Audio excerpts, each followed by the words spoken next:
देते हैं ना बाबू, तो वो क्या रहता है? देखो भारत में शुद्धीकरण का जो उसमें बहुला उपयोग होता है। हानिकारक सूक्ष्म जीवों को मारना। सूक्ष्म जीव मतलब जो जीव को अपने अंदर में आकर दे सकते हैं, माइक्रोऑर्गेनिज्म उसको मारना है। ठीक है? तो हम लोग देखते हैं बैक्टीरिया और पास्चुराइज में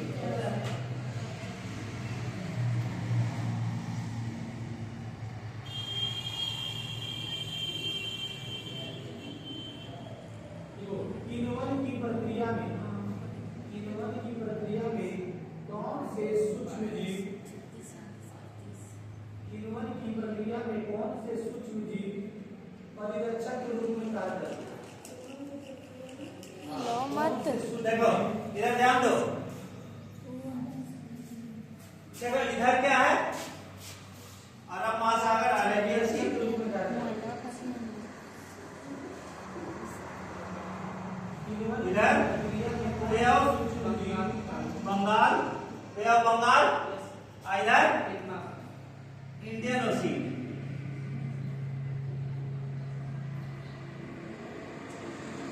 ठीक है, जैसा हम लिखवाए अभी कि भारत में विभिन्न स्थलाकृतियां पाई जाती है। स्थलाकृतियां का मतलब उत्तर भारत में क्या है? हिमालय है। उत्तर भारत में हिमालय है। दक्षिण भारत में पठार है। हम पढ़ाए थे ना, प्रायद्वीपीय पठार। तो दक्षिण भारत में पठार है और यहाँ क्या है? मैदानी एरिया है, मैदान। ये और इधर ये हल्का सा मैदान पाया जाता है, मैदान। तो भारत में हम मुख्य रूप से देखते हैं पहाड़ी क्षेत्र है, पठारी क्षेत्र है। इधर ध्यान दो, पठारी क्षेत्र है, इधर मैदानी एरिया है, इधर क्या है? थोड़ा सा रेगिस्तानी एरिया, रेगिस्तान भी है। और ये भारत में विभिन्न प्रकार की स्थलाकृतियां पाई जाती है। स्थलाकृतियां संरक्षण के लिए पृथ्वी का तापमान जितना होना चाहिए, इसके कारण संरक्षण ये है हिमालय, ये है पठार, ये है मैदान। ठीक है, तो ये स्थलाकृतियां हैं और इसके कारण विभिन्न जलवायु क्षेत्र भी है। जलवायु क्षेत्र, और जलवायु क्षेत्र अगर रहेगा अलग अलग तो क्या होगा कि वनस्पतियां भी अलग अलग उगेगी। वनस्पतियों का निर्माण, वनस्पति, प्राकृतिक वनस्पति, पिछला चैप्टर में पढ़ाए थे ना प्राकृतिक वनस्पति। तो प्राकृतिक वनस्पतियां भी अलग अलग होगी, जिसके कारण भारत में मृदा का निर्माण, मृदा मतलब मिट्टियों का निर्माण जो है वह अलग अलग होगा। और इसी के कारण भारत में एक संस्थान है, भारतीय कृषि अनुसंधान परिषद। इसको कहा जाता है Indian council of agriculture research, short में क्या करेंगे? ICAR। तो ये अनुसंधान परिषद जो है ये भारत की मिट्टियों को 8 प्रकारों में विभाजित किया है। ठीक है, पहला लिखो जलोढ़ मिट्टी।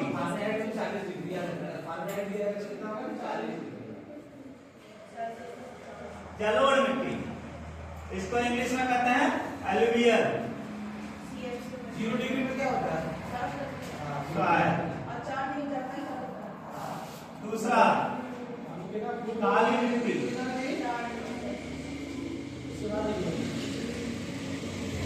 इसको इंग्लिश में कहते हैं ब्लैक सॉइल। इंग्लिश में लिखते जाना। इंग्लिश देखो, बहुत सारा शब्द का इंग्लिश भी जानना तुम लोग को बहुत जरूरी है। हाथ कैसे धोने चाहिए? केवल पानी से, साबुन और पानी से, मिट्टी से। तीसरा लाल मिट्टी, छूने से पहले हाथ कैसे धोने चाहिए? अच्छा, क्या होगा? साबुन और पानी से। Red soil. चौथा लैटराइट। हाँ,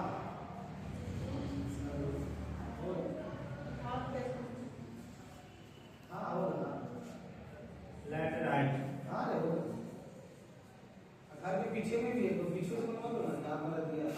पांचवा शुष्क या मरुस्थलीय मिट्टी, शुष्क या मरुस्थलीय मिट्टी। देखिए बाबू, रसोई घर और डेजर्ट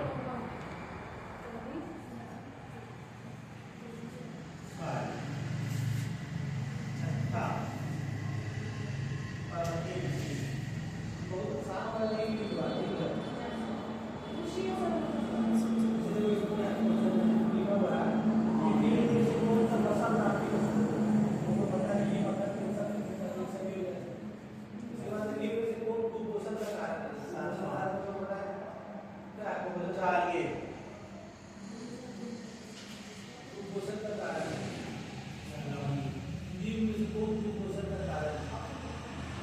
आहार संबंधी अज्ञानता, निर्धनता, पौष्टिक भोजन की कमी, इसलिए इसमें से सभी हो जाएगा कि गरीब आदमी को पैसा नहीं जाता तो खाने का मन नहीं।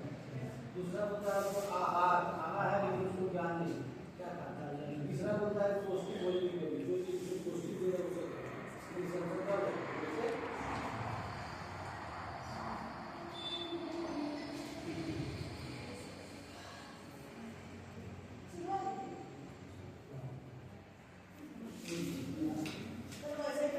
ये सारी मिट्टियां हैं, लिखो इसको। इसके बाद एक एक करके पढ़ाएंगे।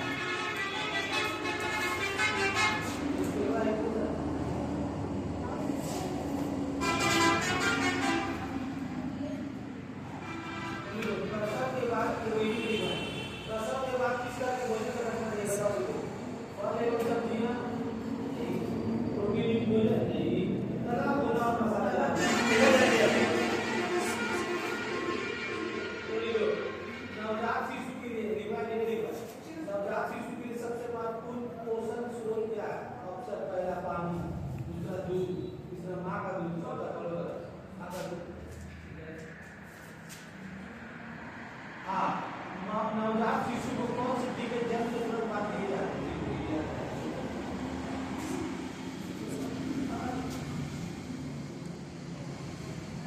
नवजात शिशु को कौन से टीके जन्म के तुरंत बाद दिए जाते हैं?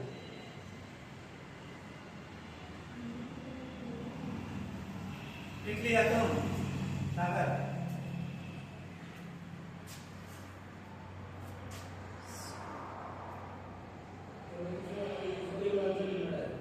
नवजात शिशु को कौन से टीके जन्म के तुरंत बाद दिए जाते हैं? जैसे ही जन्म हो सही तरह से देना। आंसर बोले तो तीन को टीका लेना। तो पहला लिखो बीसीजी, दूसरा लिखो हेपेटाइटिस, तीसरा लिखो ओरल पोलियो वैक्सीन।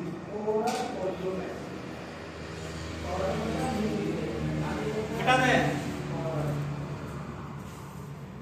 निकली रुचि पोलियो वैक्सीन हटा दे इसको।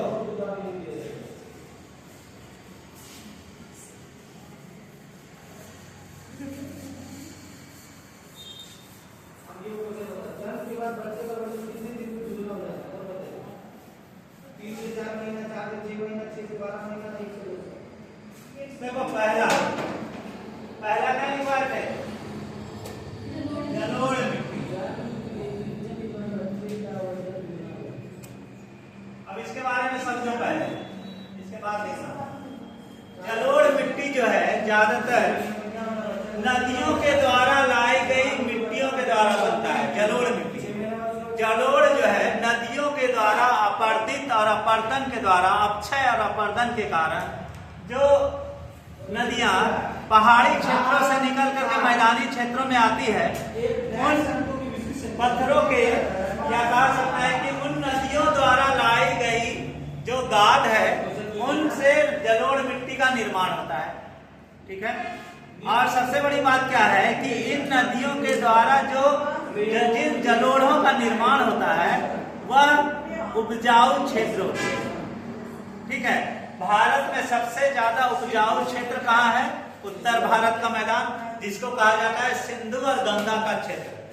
सिंधु यहाँ, ठीक है। और नदियों के द्वारा लाई गई जो अपरदित की गई मिट्टियां हैं इन मिट्टियों का जो निर्माण होता है पूरा यूपी, बिहार, पश्चिम बंगाल का एरिया पूरा है। और दक्षिण भारत में भी कुछ जो तटवर्ती क्षेत्र है, जो तट के किनारे किनारे है, इधर भी जलोढ़ मिट्टियों का उत्पत्ति देखा गया है। ठीक है, अब यहाँ क्या है कि जलोढ़ मिट्टियां, अब यहाँ ध्यान देना इस बात को कि नदियों के द्वारा लाई गई जो मिट्टियां हैं उनमें दो प्रकार की मिट्टी मिलते हैं, खादर और बांगर। तुम लोग पढ़ी होगी खादर और बांगर। तो खादर जो है वो नवीन है। देखो क्या होता है ना, जब नदियां जो है वो लाती है, जैसे हम गंगा नदी को अगर हम माने, जैसे गंगा नदी हिमालय के क्षेत्र से निकलती है, ये क्या है गंगा। ठीक है, गंगा हिमालय के क्षेत्र से, हिमालय के क्षेत्र से जब निकलती है, जब तुम गंगा जहां निकलती है, जैसे हरिद्वार के आगे चले जाओ, ऋषिकेश के आगे चले जाओ, तो नदी, गंगा नदी के किनारे जो है वह बड़े बड़े पत्थरों का गोल्डन नजर आता है। इस तरह से गोल गोल पत्थर, बड़ा बड़ा पत्थर रहेगा गंगा के नीचे, गंगा के किनारे। लेकिन जैसे जैसे गंगा आगे बढ़ती है, ये पत्थर क्या होता है, अपरदित होते हैं, अक्षय होते हैं, टूटते हैं। तो ये बालू के कण में पूरा यूपी में और बिहार में फैले हुए नजर आते हैं। बालू नदी के किनारे बालू देखी होगी ना, तो ये जब आक्षेप करते हैं इधर, और यहाँ जो क्या होता है कि ये दूर चले जाते हैं, तो ये अगर दूर है तो इसको कहते हैं बांगर। बांगर ये पुरानी मिट्टी है, और यहाँ खादर ये क्या है नवीन मिट्टी। ठीक है, ये खादर और बांगर। खादर क्या है नवीन जलोढ़ मिट्टी है, और बांगर क्या है पुरानी जलोढ़ मिट्टी। ठीक है, ये समझ में आ रहा है ना। अब जलोढ़ मिट्टियां जो है क्या होती है, उर्वर होती है और सबसे ज्यादा उपजाऊ क्षेत्र होती है, और स्थानीय भिन्नता के अनुसार इसमें उर्वरापन में भिन्नता पाई जाती है। और इसका जो क्षेत्र है, कौन कौन सा क्षेत्र बताए, ब्रह्मपुत्र घाटी, पश्चिम बंगाल, मैदानी भाग, बिहार, उत्तर प्रदेश, पंजाब और हरियाणा राज्यों में मिट्टी प्रधानतः जलोढ़ मृदा पाई जाती है। कहाँ कहाँ, उत्तर प्रदेश, बिहार, पंजाब, हरियाणा, असम, ये सब जो मिट्टियां पाई जाती है वे क्या है जलोढ़ मिट्टी है। और दक्षिण भारत में नर्मदा, ताप्ती, महानदी, गोदावरी, कृष्णा, कावेरी घाटियों में भी जलोढ़ मृदा मिट्टी है। उड़ीसा, आंध्र प्रदेश, तमिलनाडु के समुद्र तटीय मैदानों में जलोढ़ मिट्टी का ही निर्माण होता है। देखो यहाँ क्या है ना कि बहुत सारी दक्षिण भारत की नदियां हैं, ये जो नदियां आती है, ये इनका जो डेल्टाई भाग है, डेल्टा का मतलब जहाँ समुद्र में मिलती है, समुद्र में मिलने से पहले ये एक मैदान बनाती है। इन मैदानों में भी क्या मिलता है, जलोढ़ मिट्टी मिलती है। इसलिए कई क्षेत्रों में यहाँ खेती की जाती है। ठीक है, अंदरूनी क्षेत्रों में नहीं, अंदरूनी में क्या है पठार है, लेकिन जब नदियां यहाँ समुद्र में मिलने से पहले जो डेल्टा का निर्माण करती है, उन क्षेत्रों में क्या पाया जाता है, जलोढ़ मृदा का निर्माण होता है। कौन परिधान के चयन को प्रभावित करती है? लिखो जलोढ़ मृदा, लिखो तो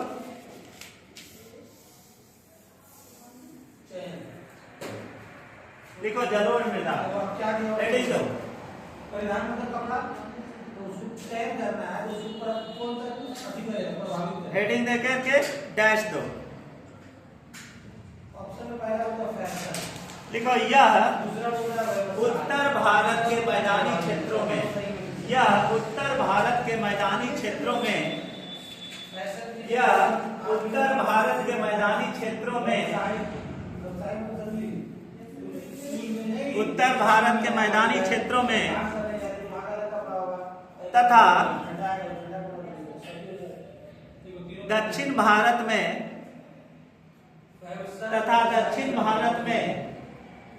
समुद्र तटीय भागों में पाई जाती है। दक्षिण भारत में समुद्र तटीय भागों में पाई जाती है।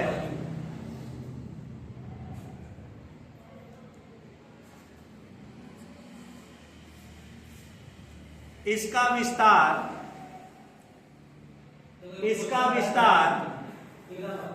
विस्तार लगभग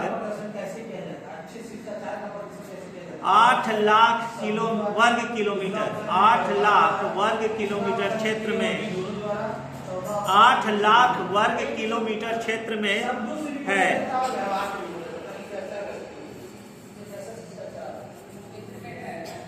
हाँ? 8 लाख वर्ग किलोमीटर क्षेत्र में है। 8 लाख वर्ग किलोमीटर क्षेत्र में है। पहला होता है होना, अगला पॉइंट में लिखो,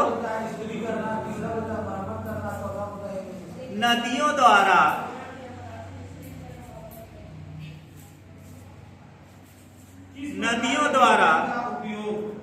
बहा कर लाए गए नदियों द्वारा बहा कर लाए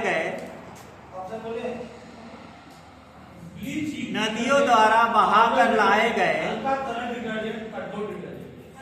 नदियों द्वारा बहा कर लाए गए जलोढ़ के निक्षेप से जलोढ़ के निक्षेप से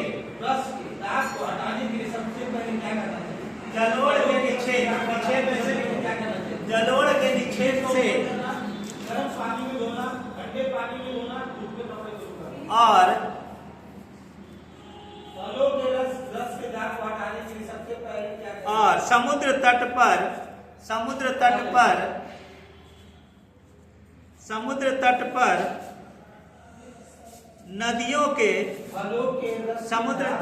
नदियों के सबसे पहले किसका प्रयोग करना? अतिरिक्त समुद्री लहरों द्वारा नदियों के अतिरिक्त समुद्री लहरों द्वारा जमा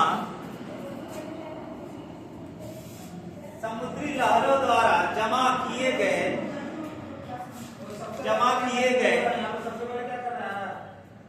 मलबों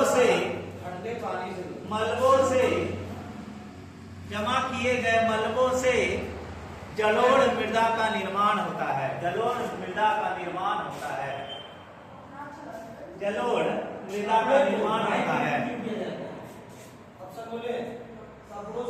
अब नीचे लिखो क्षेत्र। पानी और डिटर्जेंट बचाने के लिए, कपड़ों को चमकदार बनाने के लिए, नाजुक कपड़ों को सुरक्षित करने के लिए। नीचे लिखो क्षेत्र। असम डैश देकर के लिखो असम,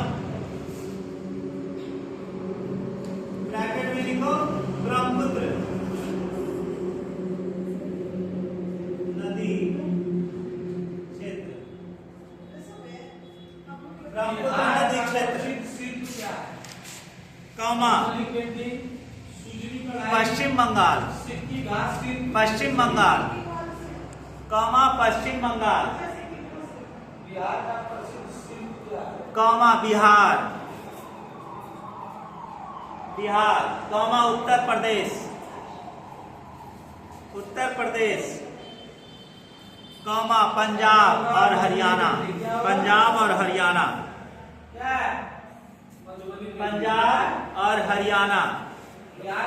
में मुख्य रूप से जलोढ़ मृदा पाई जाती है।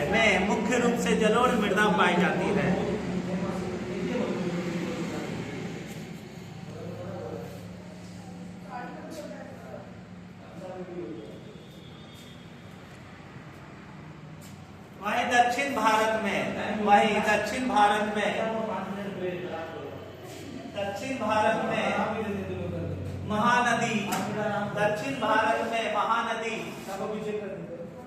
महानदी कौमा गोदावरी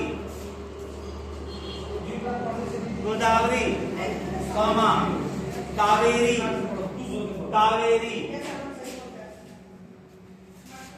तथा कृष्णा नदियों के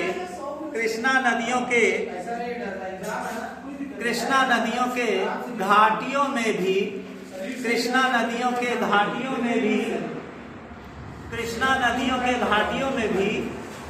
जलोढ़ मृदा पाई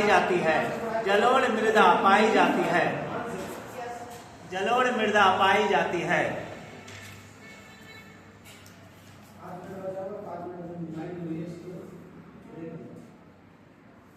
अब अगला पॉइंट में लिखो, उत्तर भारत के जलोढ़ मृदा उत्तर भारत के जलोढ़ मृदा, उत्तर भारत के जलोढ़ मृदा, उत्तर भारत के जलोढ़ मृदा सामान्यतः दो प्रकार की होती है। सामान्यतः दो प्रकार की होती है। सामान्यतः दो प्रकार की होती है। पहला खादर, पहला खादर, दूसरा बांगर।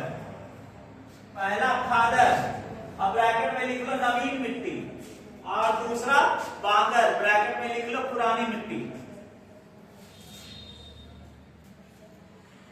पहला खादर नवीन मिट्टी, दूसरा बांगर पुरानी मिट्टी।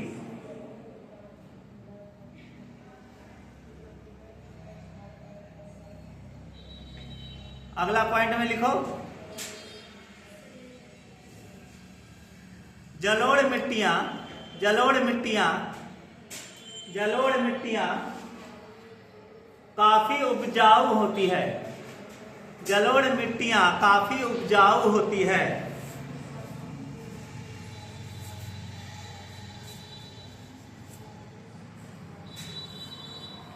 जहां कृषि कार्य, जहां कृषि कार्य, जहां कृषि कार्य प्रमुखता से की जाती है। प्रमुखता, प्रमुखता, प्रमुखता से की जाती है। प्रमुखता से की जाती है।